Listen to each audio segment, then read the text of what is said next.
The narrow rehearsal room smelled faintly of fresh paint and nervous anticipation. Outside, the city bustled on with its usual indifference, but inside, a new beginning was unfolding. Quiet, hopeful, and fragile. Thomas Merrick stepped into the room, the sound of his scuffed shoes against the wooden floor punctuating the silence.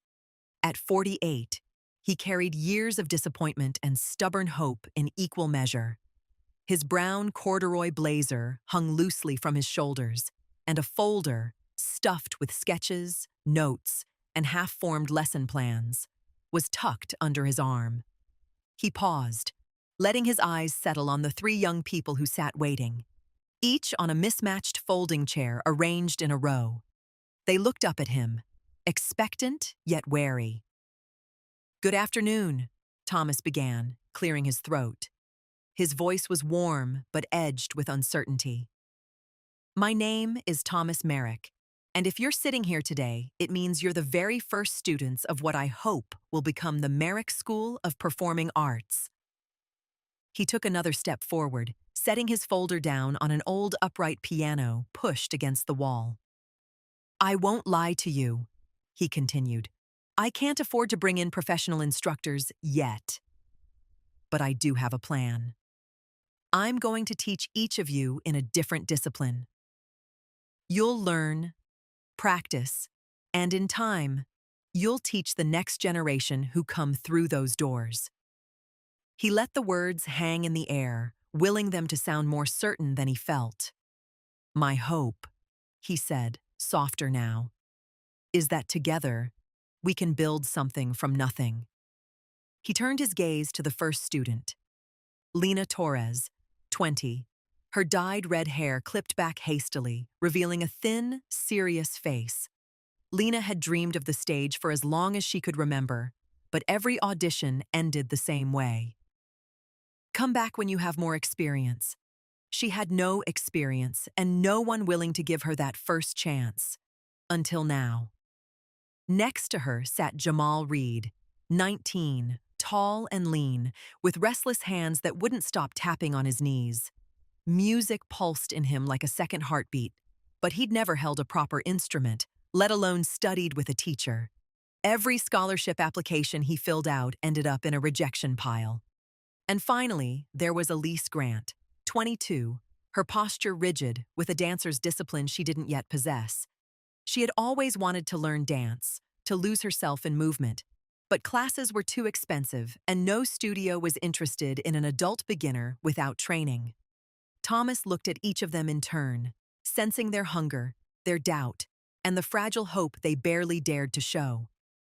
"I know none of you have had formal training," he said, voice steadying.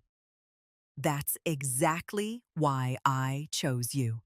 Lena, I'll teach you acting. Jamal, we'll start you on music. Piano first, and then we'll see where your talent leads.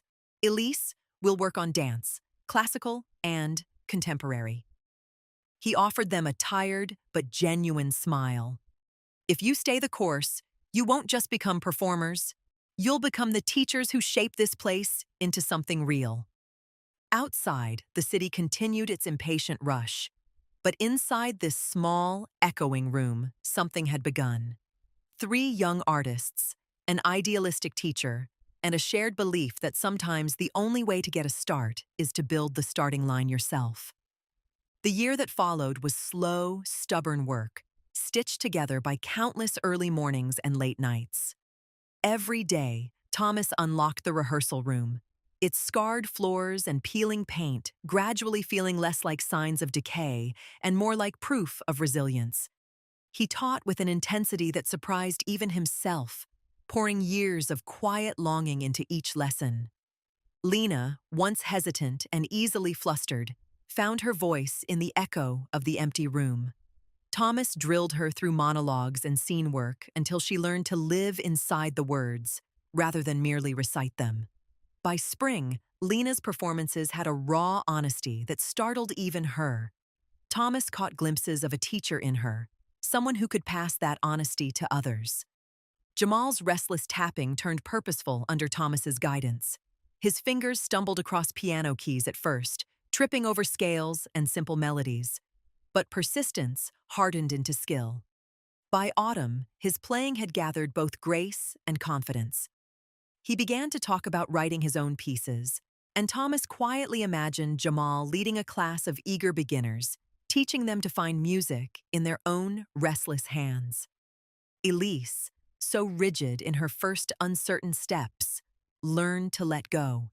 Day after day, Thomas led her through exercises meant to loosen her body and quiet the voice of doubt in her head.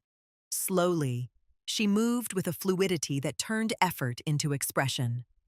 Her lines weren't perfect, but they had something better. A sincerity and quiet conviction Thomas knew would resonate with students who came after her. Through every misstep, frustration, and small triumph, Thomas watched the three grow, not just into performers, but into mentors in the making. By winter, he felt a swelling pride he hadn't allowed himself in years. It wasn't polish or perfection that pleased him most. It was the steady, stubborn progress, proof that discipline and belief could build something out of nothing. In late evenings, when the students had gone home, Thomas would sit by the piano, staring at the old folder, now creased and smudged from constant use. The dream was still fragile, but no longer a fantasy. Soon, he thought, they'll be ready. Ready to teach. Ready to help build this place into more than just a room with scuffed floors and a name. And for the first time in a long while, Thomas truly believed it was possible. By the time summer came round again, the rehearsal room felt transformed. The peeling paint still clung stubbornly to the walls, and the piano was still out of tune on its higher keys, but the space breathed with new life. Thomas stood at the front of the room one warm afternoon, studying the three young artists who, a year ago, had barely dared to call themselves performers. Now, they held themselves differently. Lena's gaze steady and fearless. Jamal's fingers resting on a keyboard with easy familiarity. Elise balanced lightly on the balls of her feet, ready to move at a moment's notice. Thomas cleared his throat, folding his arms across his worn blazer. "I've been thinking," he began, his tone both careful and hopeful. "It's time people beyond these walls see what you can do." He paused, letting the idea sink in. "I want you three to take your work to the streets, perform in the squares, the parks, anywhere you can gather a crowd. Not just to show off, but to invite people here, to let them see what this school can offer. You've become living proof of what dedication and training can do." Lena's brows knitted with surprise. Jamal's eyes lit up with quiet excitement. Elise, ever practical, asked, "When do we start?" Thomas smiled faintly, warmed by her readiness. "Soon," he said. "And there's more. I'll be away for a short while. A business trip to see if I can find support abroad, maybe a partnership or funding to grow the school." His gaze softened as it moved across their faces. "While I'm gone, I'm trusting you to keep the spirit of this place alive. Use your performances to draw people in. Show them who you are and what we're building together." It felt like handing over the keys to something precious, but standing there, Thomas realized the old doubt had given way to conviction. They were ready. The school, once only a stubborn dream scribbled in a coffee-stained folder, now had its first real ambassadors. And as Thomas began preparing for his trip, he did so with the quiet certainty that, even in his absence, the Merrick School of Performing Arts would find its way into the hearts of strangers, one song, one scene, one dance at a time. When Thomas left for his trip, the city became the stage he had envisioned, and for two of the students, it quickly turned into something alive and electric. Each morning, Lena Torres and Elise Grant carried the spirit of the Merrick School out into the crowded squares and sunlit corners of the city. Lena performed monologues and short scenes she had rehearsed dozens of times under Thomas's watchful eye. Her voice, once hesitant, now rang clear above the noise of passing buses and clinking coffee cups. Passers-by slowed their steps, drawn in by her raw, heartfelt delivery. By the end of each performance, small crowds gathered, breaking into applause that felt richer than any scripted applause ever could. Elise chose a quieter stretch of promenade near the river to dance. With every step, turn, and graceful reach of her arm, she seemed to pull the world closer. Children sat cross-legged on the pavement, watching wide-eyed. Tourists paused, phones out, but Elise danced as if no one was filming, only feeling.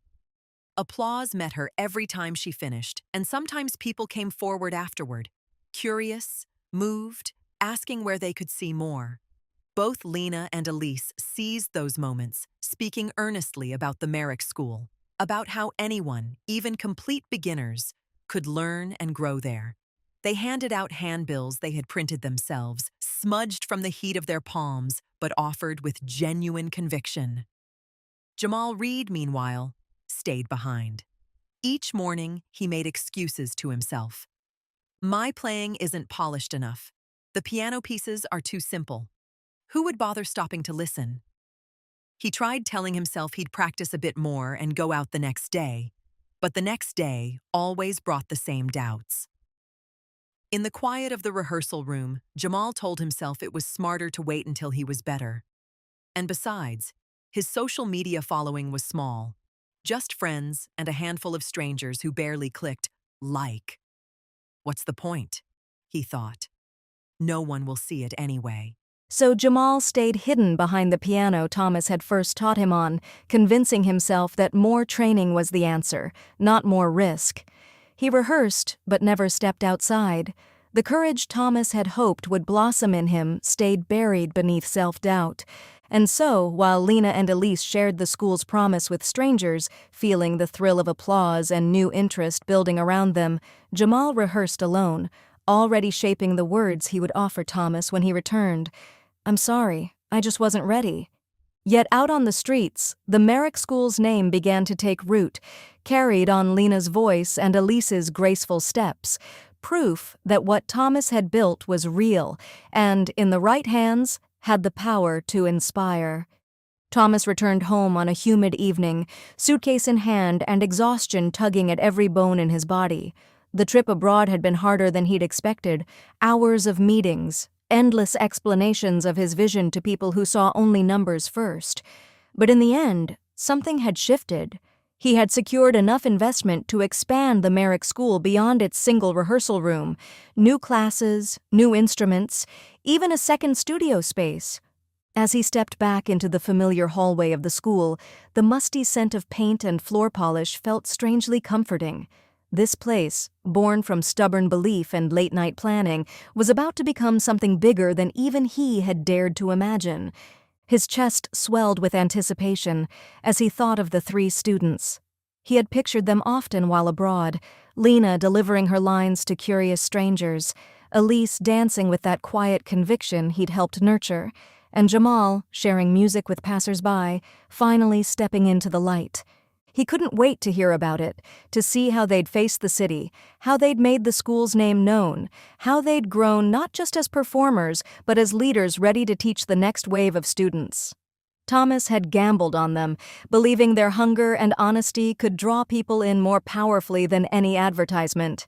He entered the rehearsal room, setting his suitcase by the door, eyes already searching for familiar faces.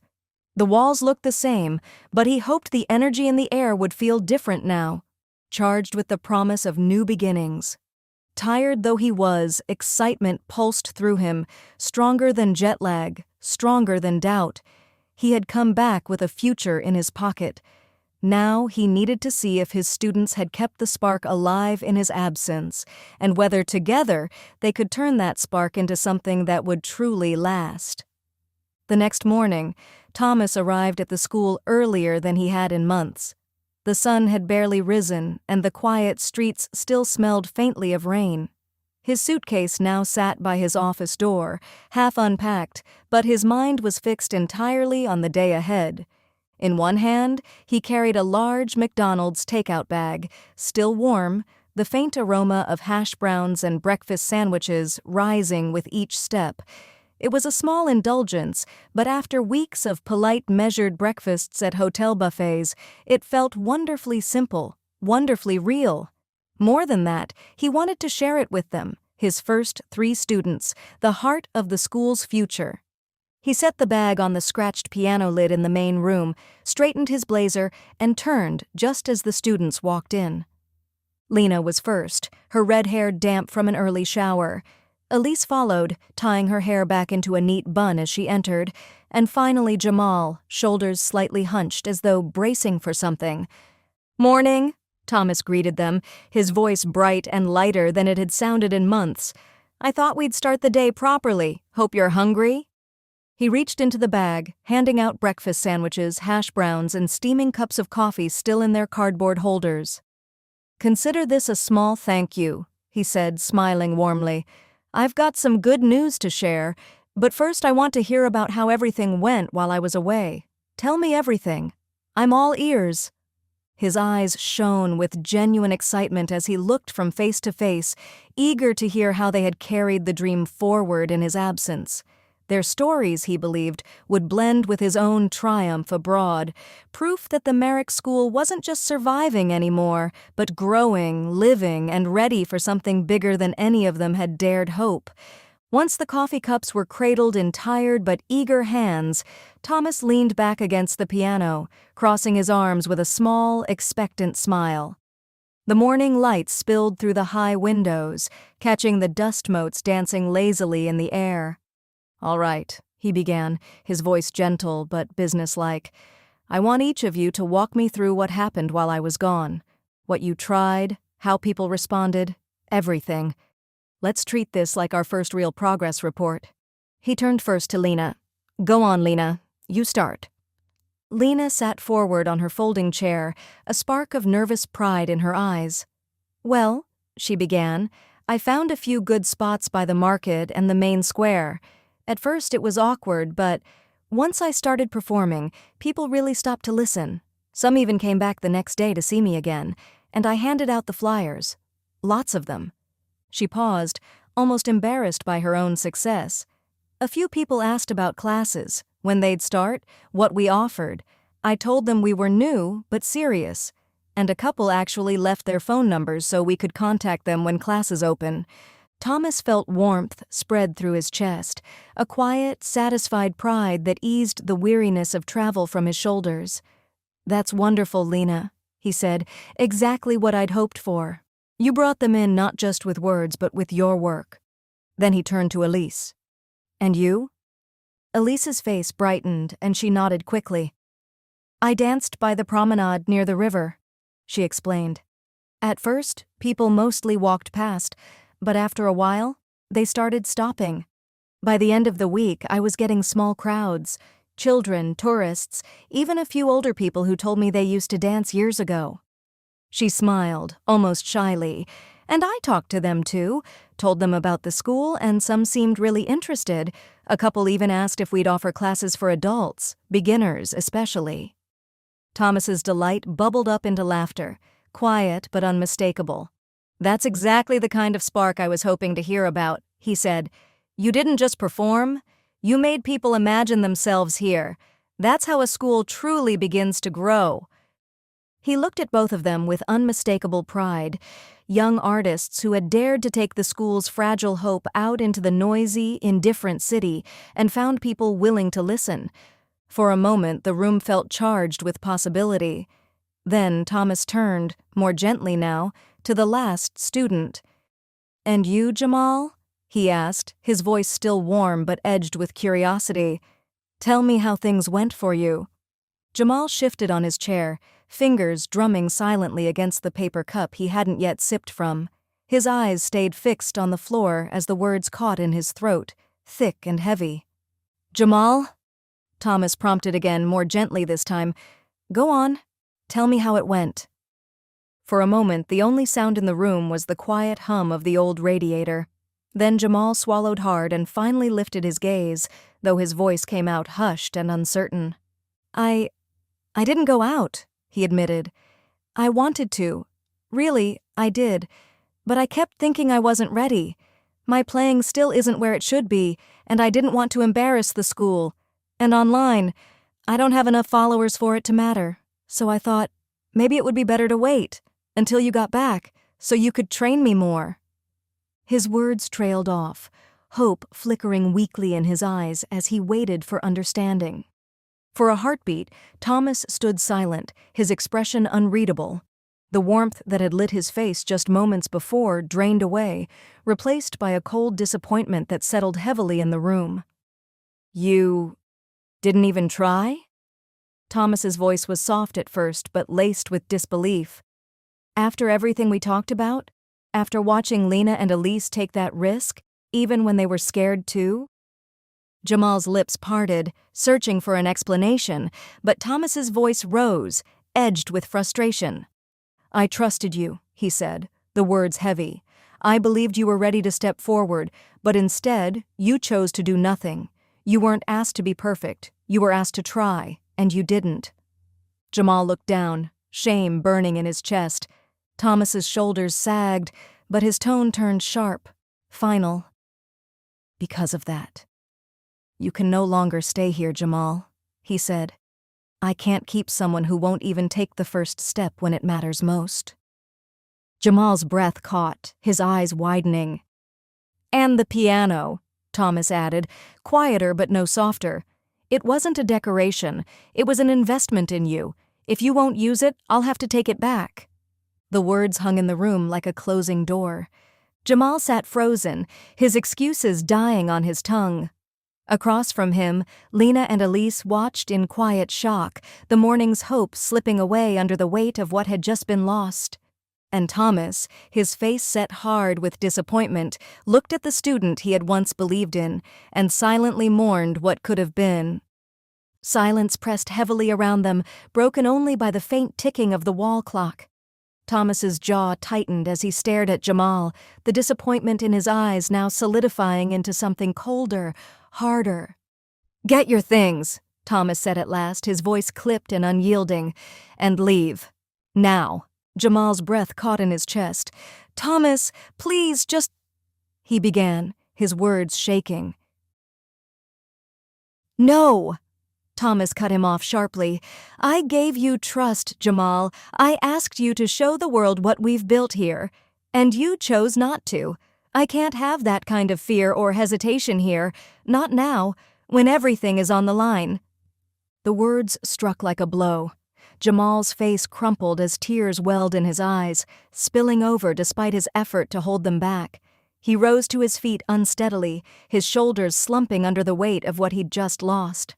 He moved across the rehearsal room, gathering the worn music sheets he'd left behind, each step heavy, as though his shoes were filled with stone. His breath turned ragged, catching in quiet sobs he couldn't suppress. Lena and Elise watched, stricken and silent, neither daring to speak. At the doorway, Jamal paused, gripping the frame as though it might hold him up. Through blurred vision, he cast one last look back into the room that had, for a time, felt like hope made real. Then, with a choked gasp, he turned away and walked out, tears sliding down his cheeks, leaving behind only the fading echo of footsteps and the quiet ache of regret. The sound of the door clicking shut seemed to echo far longer than it should have. For a moment, the rehearsal room felt painfully still, the air weighed down by what had just happened. Thomas let out a slow, controlled breath, willing the tightness in his chest to settle. He couldn't afford to linger in regret. Not now. The school still had to move forward. He turned back to Lena and Elise, his gaze softening, though the stern edge of responsibility remained. "All right," he said quietly, steadying his voice. "We can't dwell on what's done. We still have a school to build." His eyes flicked to the far corner of the room, where the upright piano sat, a silent reminder of what had been lost, but also what might yet be reclaimed. "Elise," Thomas began, his tone thoughtful. "I remember you telling me you played piano when you were younger. You even mentioned you missed it." Elise blinked, surprised, her brow furrowing. "I did, yes, but it's been years," she admitted, her voice tinged with uncertainty. Thomas nodded, a faint but resolute spark returning to his expression. "That doesn't matter. What matters is, you're willing to try. Jamal chose to step back. We don't have that luxury anymore. We need someone to fill that space, and I trust you can." He paused, letting the words settle. "It won't be easy," he said, softer now. "But I know you, Elise. I've seen your discipline, your heart, and I believe you can find your way back to it. We need that piano to speak for us, and I believe you can make it sing again." Elise swallowed, the weight of responsibility mingling with something warmer, an old love for music she hadn't dared to revisit until now. Slowly, she nodded. "All right," she whispered. "I'll do it." Thomas's shoulders eased, just slightly, the lines of tension softening around his eyes. "Good," he said, his voice gentle but firm. "Then that's what we'll do." In the hush of the rehearsal room, with dust motes drifting lazily through shafts of morning light, Thomas drew in a slow breath, letting the memory of sleepless nights and relentless meetings abroad settle into something solid and resolved. "You've both done more than I asked," he began, his voice low but sure. "You didn't just perform, you brought people to us. You carried this school's name into the world when it had barely taken its first breath." He let the words sink in, watching as surprise and quiet pride flickered across their faces. "I want to show you that this isn't just appreciated," Thomas continued, his tone gaining warmth and conviction. "Thanks to the investment I secured overseas, we're about to open our doors to a real influx of new students, and when that happens, I want both of you to stand not just as performers, but as leaders." He paused, meeting Lena's gaze, then Elise's. "I'm offering you each the position of deputy head when the new students arrive. You'll help shape what we teach, mentor those coming after you, and keep this place true to what it was built for." The words felt heavier in the air than he'd expected, full of hope, responsibility, and the quiet promise of something bigger. "And with that," he added, his voice softening into a faint smile, "will come proper salaries. Lucrative ones, too. Enough that you can live not just as students chasing a dream, but as professionals building it." For a breath, neither Lena nor Elise spoke, caught somewhere between shock and the slow, dawning realization that their futures had just changed. Thomas let his gaze rest on them, pride welling beneath the weariness of travel and disappointment. "You earned this," he said simply. "Both of you." And in that still sunlit room, the school felt for the first time not like an idea struggling to stay alive, but like something real, growing, and ready to become more than any of them had dared to imagine.